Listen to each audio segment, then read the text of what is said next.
क्या होगा जब वेद अपने पिता को उस हालत में देखेगा? और उसी वक्त सरू के चेहरे पर आएगी एक ऐसी मुस्कान जो सब कुछ बदल देगी। क्या ये खुशी है या किसी बड़े राज की शुरुआत? रंग, संगीत, तेरी जीत जाए। संगीत, अस्पताल का माहौल, चारों तरफ भागदौड़, मशीनों की बीप बीप। और उसी बीच दरवाजा तेजी से खुलता है। वेद अंदर आता है, घबराया हुआ, टूटा हुआ, लेकिन फिर भी खुद को संभालते हुए। डैड, डैड, आपका वेद आ गया है। मैं आ गया हूं। उसकी आवाज में वही डर साफ सुनाई देता है। वो सीधे अपने पिता के पास जाता है, उनका हाथ पकड़ लेता है। डैड, आप सुन रहे हैं ना? मैं यहाँ हूं। अब कुछ नहीं होगा।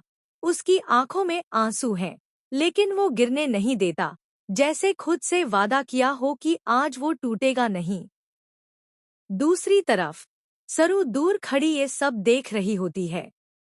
उसके चेहरे पर एक हल्की सी मुस्कान आती है, लेकिन ये कोई आम मुस्कान नहीं है। ये मुस्कान कुछ छुपा रही है, कुछ ऐसा जो अभी सामने नहीं आया। तो आखिरकार वेद आ ही गया, सरू धीरे से खुद से कहती है। उसकी आंखों में एक अजीब सा कॉन्फिडेंस दिखता है, जैसे उसे पहले से पता था कि ये सब होने वाला है। वेद अपने पिता से बार बार बात करता है। डैड, आपको अपने वेद पर भरोसा है ना? मैं सब ठीक कर दूंगा। जो भी हुआ है, सब सामने आएगा। उसकी आवाज अब थोड़ी मजबूत हो रही है। वो खुद को संभाल रहा है, क्योंकि उसे पता है कि अगर वो टूट गया तो ये पूरा परिवार बिखर जाएगा। आप हमारे घर के हेड हैं, डैड। आप कुछ नहीं हो सकता। आपको ठीक होना ही होगा। वो बार बार यही दोहराता है, जैसे अपने पिता को नहीं, खुद को यकीन दिला रहा हो। उसी वक्त डॉक्टर अंदर आते हैं और वेद से कुछ बात करने की कोशिश करते हैं, लेकिन वेद का ध्यान सिर्फ अपने पिता पर है। डॉक्टर, मेरे डैड ठीक हो जाएंगे ना?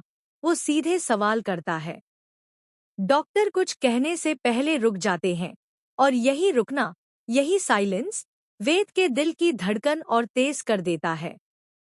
कुछ तो है जो मुझसे छुपाया जा रहा है। वेद के दिमाग में ये बात घूमने लगती है।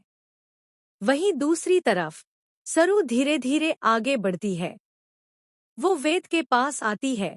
वेद, रिलैक्स, सब ठीक हो जाएगा।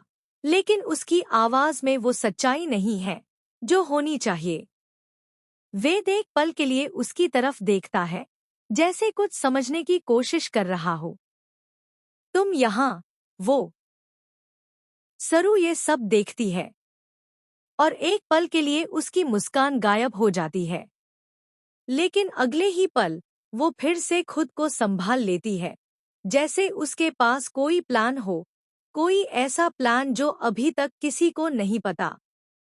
अब खेल शुरू होगा, वो धीरे से कहती है, और उसकी आंखों में वही खतरनाक चमक वापस आ जाती है।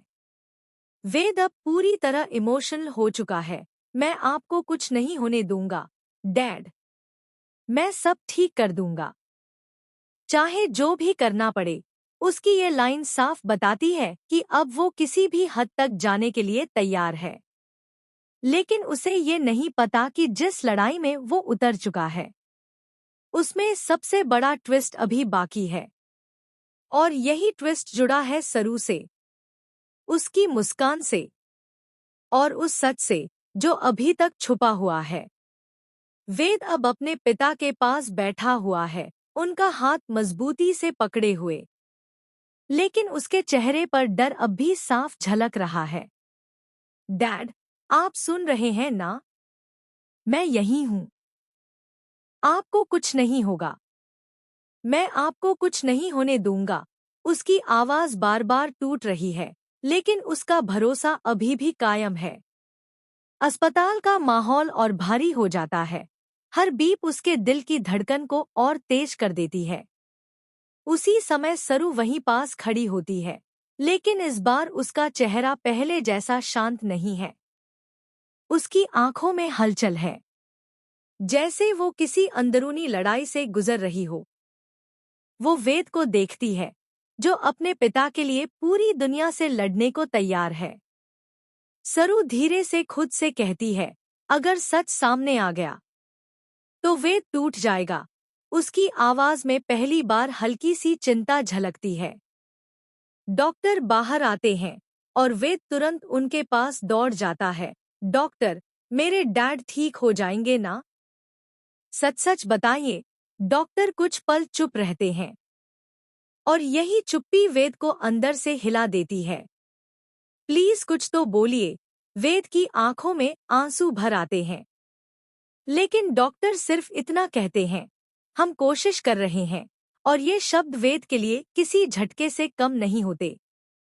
वेद वापस कमरे में आता है और फिर से अपने पिता के पास बैठ जाता है।